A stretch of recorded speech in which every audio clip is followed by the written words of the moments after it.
Previously on BYL. Your biological family may not be your healthy support system. It may not be. Because if that family is already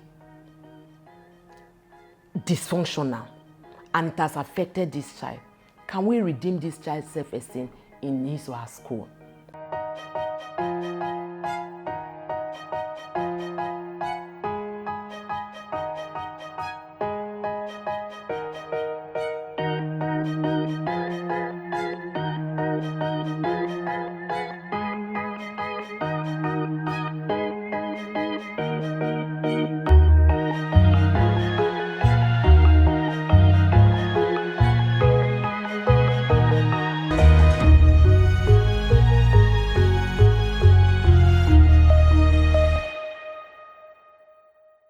We continue to focus on how the family can help teenagers grow up in safe environments and good sense of self-worth.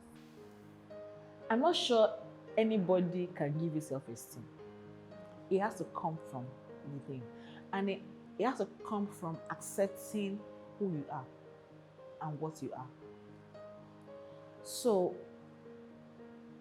I was looking at around that, okay, the things that my parents didn't give me. I didn't go to a private school. I didn't, I was wearing hand-me-down, like older sibling. They said I was not wanted, or I think I was not wanted. So, but at some point, I moved beyond what they were saying, what people were saying, or how people felt about me. And I started seeing myself. So when I don't have good grades in a particular subject, it affects me. Because those good grades, they were boosting my ego. So I poured attention into books. So maybe that was the positive. I poured attention into books. So it was not about. So because you are not feeling that way about me, I run away from you. I won't come to you to come and look for acceptance. No, I'd rather run away from you. Well, number one, suicide is not an option. That's number one. But how I'm able to manage it is that, number one, I have some good friends that are with me, that keep me inspired, e.g., and they will say, I come here and it's always with good ideas, hey, let's do these things, and I'm happy. So, you understand? And I always like keep myself happy. That's why sometimes I just shout out. I just shout, you know, just like relieve the stress out, you understand? Because I don't want to be depressed or anything. Understand? So some good friends, you know, they tell me things, we share ideas together, let's do that. Like the SD, the app is trying to do it now. He just came, he was the one that came up with the idea that this thing is happening. I was like, oh, let's down the course. We got the course. Like, we start learning, we start trying to like, you know, the tools is still holding us back. So we get that done by the grace of God and everything. I stay positive. Everything I do, stay positive. If you are not ready to give birth, if you are not ready to take that responsibility, I think you should just be on your own, or you marry and you look for ways not to give birth. Yeah? Because bringing somebody in this world is extra responsibility. You have rent to pay, you have food to pay for, to eat. Then you have the children to take care of. When the children are, so for some parents like mine, when the children are grown to the stage of end of secondary school, you just leave them like, okay, you can just do whatever you want to. And that's not how it's supposed to be. This most times, okay, by this time of the world, most children graduate by the age of 15, and they're very indecisive. Even university graduates by the age of 22 do not know what they want to do after school. So talk less of children by the age of 15. That's when you see these kids start going out to parties, they start smoking and behaving otherwise, because to them, their parents, the limit of breakage is after secondary school. When you're done with secondary school, you're a man now. Okay? So for me, if they're not ready to take up their responsibility, they should not give birth. They are ready to lose children. They already know that are facing depression. That's the only thing for parents as well. And they should always have a plan. What they want their children to become, not become, so shall be true, definitely. how they want to maneuver their parts for their children to benefit very well. Sometimes for families that are not well, there's always a way. It's not the first time that the family will have to sacrifice so the child will be better. And those kind of children, when they have that love in the family and they see how it is, when they're done, they come back and they have good jobs, the family goes well. The most important thing for parents, you need to realize the power that you wield over your child. Parenting is such a huge responsibility. It is such a huge responsibility. And I think that sometimes as well, when you have different types of children, for those that have more than one child, I mean, there are some children that they're just naturally responsible. Maybe God gave them extra response DNA. There are some that it seems as they came out of the womb, hey, headache of destiny. What is this black sheep of the family? It's hard sometimes, so they are the ones that compare children to children. They are the ones that compare other children to children. You don't need all of those things. First things first, the way I've come to see it, because I'm going to be a parent soon, I also have consciousness, and because you can talk about certain things, but if you're not careful, you will do the same thing when it gets to your own turn. So for me, I've tried to live consciously, to study and to understand what might also be my own habits that I don't know that are there, that I'll start manifesting. And I've come to realize, number one, parenting is a gift. It's a true gift from God. That you have a child, please don't take it for granted. And you're just a custodian of that child. At some point in time, they will leave you. Or at some point in time, you will leave them when you leave this world. You are simply a custodian of somebody else that God has brought into the earth to fulfill a purpose. Your work as a custodian is to say, okay, God, how do I nurture this seed that you have given me to achieve this purpose? How do I understand that as you have made me a parent and I understand all of the responsibility, all of the this, all of that on this child, but teach me. And we should learn also from the way that God teaches us or that God raises us. He's not a condemning God. He's not a critical God. He's the same God that says, even when you sin, come back to me. Parents, you cannot even pour something on the floor, you would have died. But yeah, my mother would hear, Pankera is coming, slap of destiny. We are not saying don't beat, or even the Bible says, you should. But you do it in love. We do as creating fear, thinking that the fear would then bring out the positivity of the child. It brings the negative.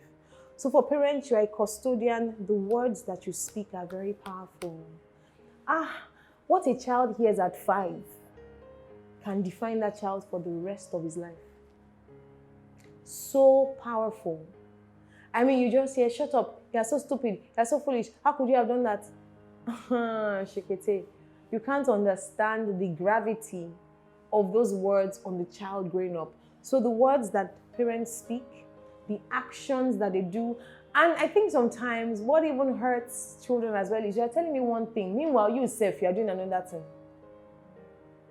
So you're not even living up to this amazing standard that you are trying to tell me to be. That in itself almost creates a bipolar attitude in the mind of the child that also has a long-term effect. So the work of a parent is such a huge responsibility. And I know that in a time where you are trying to be the provider, I mean, you're trying to say, okay, you must go to a good school. School fees alone is like 1 million. That one is there.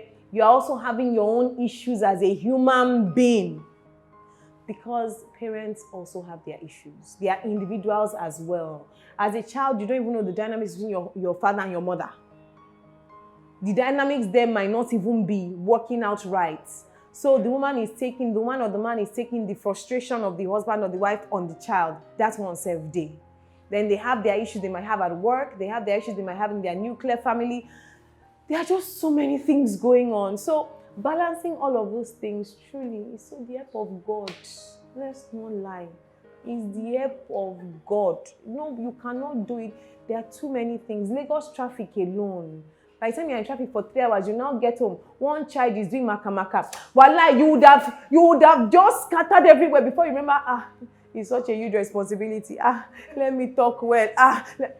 You would have manifested the frustration of traffic, So there are many things going on that. So that's why sometimes as well, for me, you can't just say, oh, parents. There are too many things going on in that dynamic as well. And some people are also just going through their own baggage. Their own baggage that they've not overcome. Their own baggage of things that are being said to them. Their own baggage of abuse they've been through that nobody knows, they've not dealt with, and all of a sudden they find themselves, and it's a lot. So, but God help us all. Parenting is such a huge task, such a huge responsibility, and parents but we have to do it right. It's not an excuse, because if you discover how you've turned out and you're true to yourself to say, there are some things that I'm not very happy about how I've turned out, then don't sow it into the next generation. Then at least go and say, okay, let me find help. Let me understand this, so that the next person, my own child, or even other children, because you're not just necessarily a parent to your own children. A school teacher has more influence on a child than a parent. Because the parents these days, you see only your children maybe 4 hours. The teacher is with them 7 a.m. to 2 p.m., 3 p.m. School teachers, that's another story entirely. It's because of my maths teacher, I don't know maths today. I know maths, 2 times 2, 4. 4 times 4, 8. But I mean, there are some, the way that man used to teach, all you think about was pankere. You don't think about the math. You just think about the cane. So it's just like, well, let's just pass this subject, because I cannot, School teachers also, such a responsibility. So all of us in society, generally, as you are adulting, you have a responsibility to the next generation. I think that maybe if I was a talking type, most of the battles I fought within, I wouldn't have been able to fight them. And maybe also some of the conclusions I drew about my siblings, they would have been able to correct me where I was wrong. But I fought all the battles with them. I analyzed everything. I concluded everything with them. So I'm happy that I'm not holding anything against anybody, even in my conclusions. But I would have yearned for a better relationship with my older siblings, where we had real discussions. I'm not confrontational, but I enjoy real discussions. And like I said, what people say matters a lot to me. I process it a lot. So when you hold very candid discussions with me, I appreciate it a lot. And it goes even beyond what I've said. Because when I go home, hey, I can write a book from what you have said.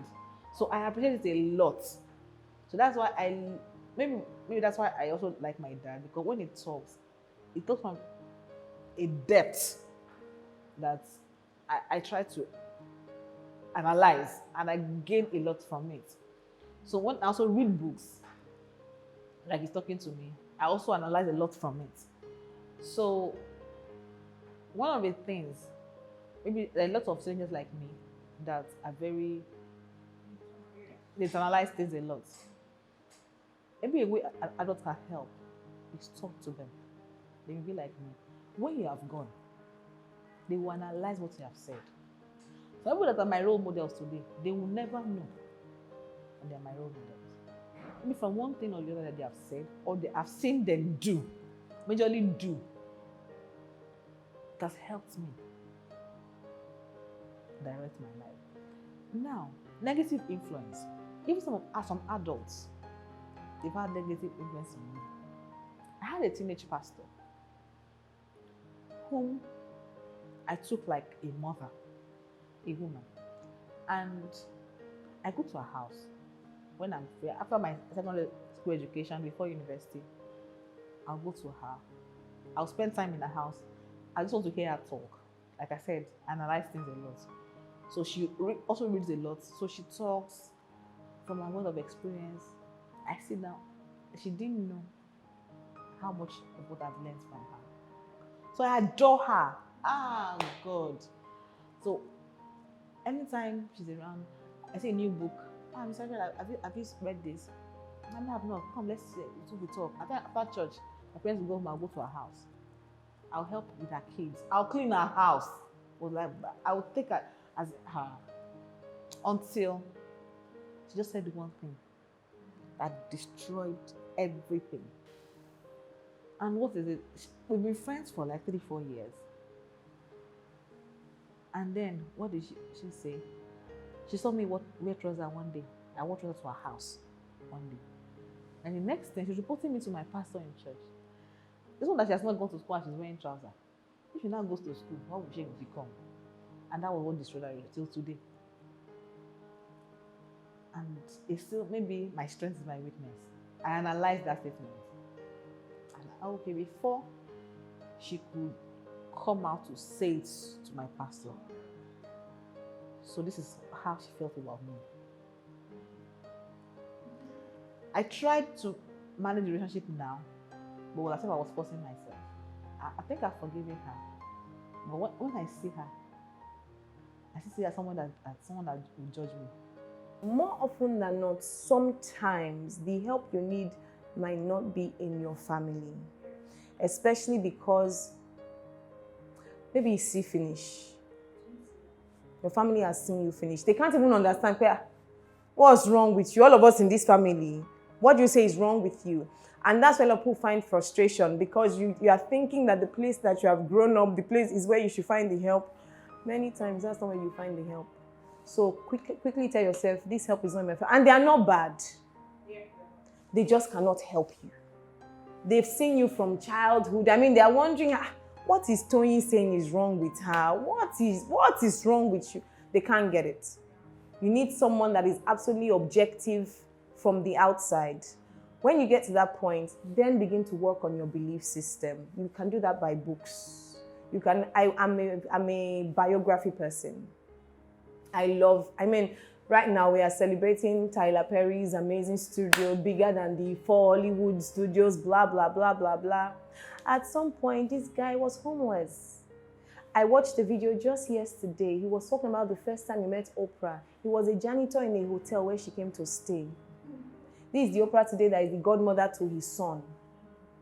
He was sweeping the floor, and Oprah was in the hotel, and she was walking past. And he said, for him to even say, "Can I have your autograph?" And she just gave him and she walked on. It wasn't like they met. She just walked off. And the next time he was watching her show, and she talked about another way to get your feelings out is by writing. And Tyler Perry says that's how he started to write. Then he moved to Atlanta and had a dream to start doing stage plays. He said he did it for 7 years. Nothing. Nobody used to come for the play. And for me, my problem is, so we are here today and we're shouting, Tyler Perry, Tyler Perry. Anybody's wondering, hey, I want to be Tyler Perry. Do you know who Tyler Perry is? Do you know where he's coming from? Do you know how he has suffered? Do you know when he used to sleep in his car? On this same road now that he has built studio, his road where he used to sleep in his car. We don't ask questions. We don't ask deep questions in this generation. And that is what is making a lot of people in prison to what is not. Because if you do, then you realize that everybody has a journey. You want to be Tyler Perry. Do you also want to drink Gary? Do you also want to go through the pain? So read biographies, because for me, what I realize is if you are going through something and you realize that 5 other people are going through it, you'll calm down. You'll be okay. You'll be very all right. Amaka, why didn't you tell me now? The problem these days is we are forming for one another. If we were more open to say, enter a room and be afraid to talk to people. If you enter that room, 10 girls are there. All the 10 girls are feeling the same thing you are feeling. We all cover it up in information. If you went to another girl to say, I really don't know, you just realize that all of you, then the ice will break. Then you just laugh at yourselves. Then you'll be good. But you enter, you'll be looking at the girl's shoe, not knowing that she herself bought it in Najegunle bend down. You'll be thinking it's from London. I'm like, please, you will stop all these rubbish things. And then even if it is your own that is from Kotangora, it's okay. Wear it well, package it well, be proud in yourself that you even have shoe. Some people do not have shoe. Do you understand? So read people's stories, reach out to people. When you hear their own, you'll be okay to know that there is no problem with you. And just start that work of changing your beliefs. The truth is, patience is a factor that is missing and is quickly eroding as generations are going, because we all want it fast, fast. Microwave has not helped us. So we are the microwave generation. I can just put the burger in, I can put this in, it comes out. It's not like that. The principles will never change. Real life will never change. That's what we don't understand. It will I don't care if, however technology is forming technology, there are some things in life that will never change. The process to get it might be faster. You might not need a 30 years now to achieve what Tyler Perry has achieved. You can do it in 5 to 10 years because there's so much wisdom on the earth now that you can then learn how to do your things. But you will still do your journey of patience. So if you're a young person, you know, I hear 15-year-olds saying, I'm concerned about my life. I'm like, you're 15. I don't understand it. Except they told you you're dying at 16. But if you are 15 and you're dying at 90, that's 85 years. Please, and you are concerned at 15. Auntie, there's problem. What's concerning you? Have you done the secondary school? Have you done the university? So what is the big mountain? I'm like, do you know how many years you have ahead of you? And you will never discover it in itself a journey. What you have discovered today, as you're like this, tomorrow you wake up again and say, okay, Lord, what is this thing I'm doing? Another page opens up. So that place of patience is also key for people to realize that you need to calm down. Calm down. Everybody has a story. I know you are inspired by the Davidos and the Wizkids. Even those people have story. Every Two-Face, if it tells you it's Gary Days, you will not believe it. Everybody has a story. Reach out, hear their stories, and just know that it's a process of time. You'll be whatever it is that you want to be. And for me, as a person of faith, God helped me. It is obvious that it is not enough to wish for a better sense of self-worth. You have a responsibility to work on your esteem. Next on BYL. As a young person, you need to find someone in your space that can just speak sensibly to your mind. And sometimes those people don't need to be in front of you, which is a blessing of social media. I always say, who are you following? It's very important.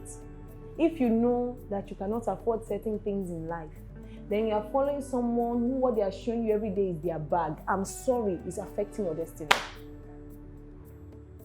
Because you continue to see yourself lesser than you are. Meanwhile, there's a place of aspiration. I understand. Aspire to get those things. And it's okay, I understand. However, are you being inspirational or are you being intimidated?